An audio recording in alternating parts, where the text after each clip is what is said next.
Is it possible to DJ wirelessly? This is an idea that I've flirted with for a very long time until I realized that I actually have the gear to make it a possibility and it's just chilling in my closet. And I know some of you guys are thinking, well, why not just use Bluetooth?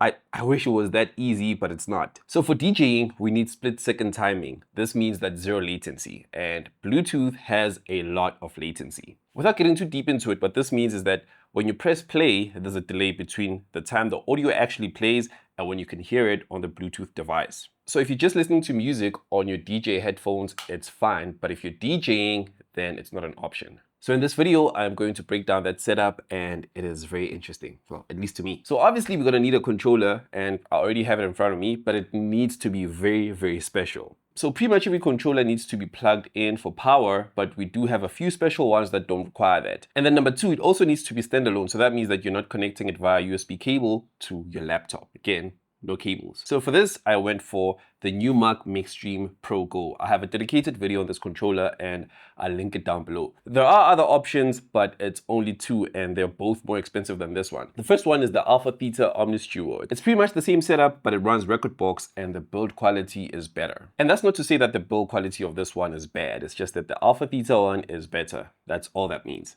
And then the second option is the Denon DJ Prime Go. It's the same as this one. It actually runs the exact same software. It's just a better build quality. But anyway, the one that I have here works perfectly fine and it's cheaper than those other two options. And if you're talking straight value for money, then this is your best option. So it's battery powered, so that means that you don't have a cable running from it and going to the wall. Number two, it is standalone, so you don't have to connect it to a laptop via USB cable. And something special about this one is that it also has speakers. So I'm not sure you've been able to tell all this time, but it actually has speakers here. And if you want more information about them, just go and watch the dedicated video that I made on it. It's pretty dope. Let me just power it on. And then I need to put my hand on it so that it fully powers on. Now, before I move on to the headphones, I just want to play something for you guys so that you can hear what the speakers sound like. So just gonna load the track here and then.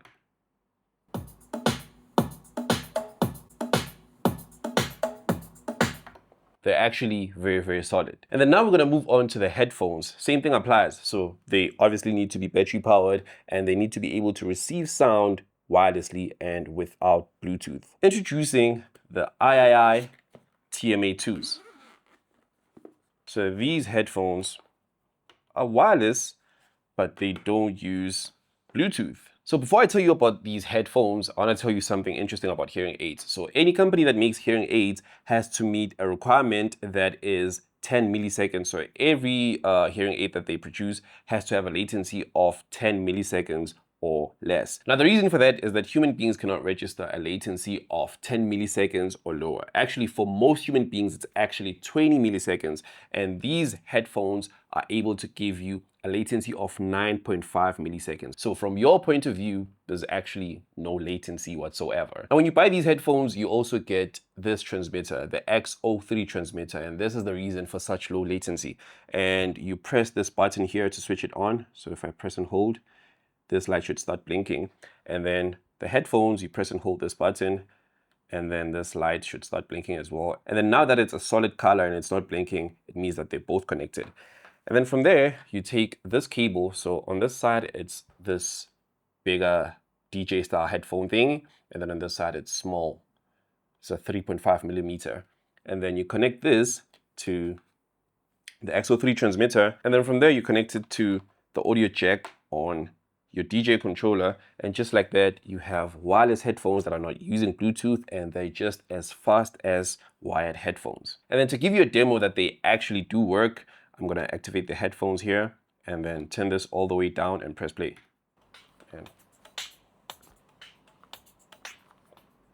they actually do work. And for the speakers, again, the same thing applies. So they need to be battery powered and they need to be able to receive sound without cables or Bluetooth. Now with these speakers, we're gonna run into an issue that makes this entire setup slightly less wireless, but we should be good. From the same company that made the headphones comes this, introducing the III TMA2s. Let me just switch them around. And bam, this is what they look like. I'm gonna take this out. and take out the speakers. Bam, bam. Let me just remove this case.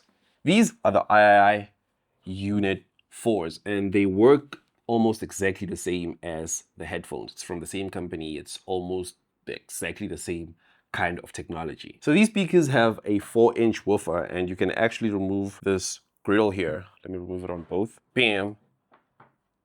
And you get this beautiful 4-inch woofer and a 1-inch tweeter. Now with these speakers, you're getting a latency that is higher than 10 milliseconds, but still lower than 20. It's 16 milliseconds. For context, on Bluetooth, the latency is between 150 to 300 milliseconds, which compared to this is very, very high. Now, like I said, the technology on these speakers is pretty much identical to the one that you get on the headphones. You also do get a receiver, but the problem is it is not battery powered. So what this means is that you need to connect it to either your laptop or a power bank, which I have here. So you just connect this to the power bank, and then you switch on the speakers and they connect wirelessly to this. And then from there, this is the issue that makes this slightly less wireless, is that you would need an audio jack to RCA adapter or cable, whatever you want to call it. And then from there, you connect the RCA to your controller, and then this to the receiver. And then just like that, you do have audio that is transmitted wirelessly to the speakers. And then now I'm going to bring back the controller and the headphones, and we're going to connect this entire thing and have our very own wireless DJ setup. Let me just place the speakers over here. There you go. Move this. Bam. The headphones are already connected. And then now we're going to connect the speakers. So like I said, you take this, connect it there, and then let's switch on the transmitter by connecting it to the power bank, switch it on, and then connect speakers, switch them on.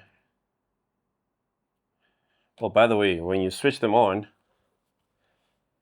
there's a ring that glows on the shandies, which is really cool. Once it stops blinking, it means that the speakers are connected. And just like that, we have a wireless DJ setup that you can take and DJ pretty much anywhere. Honestly, I thought this was interesting, and I hope that you did too. Thank you for watching, and I'll catch you in the next one. Peace.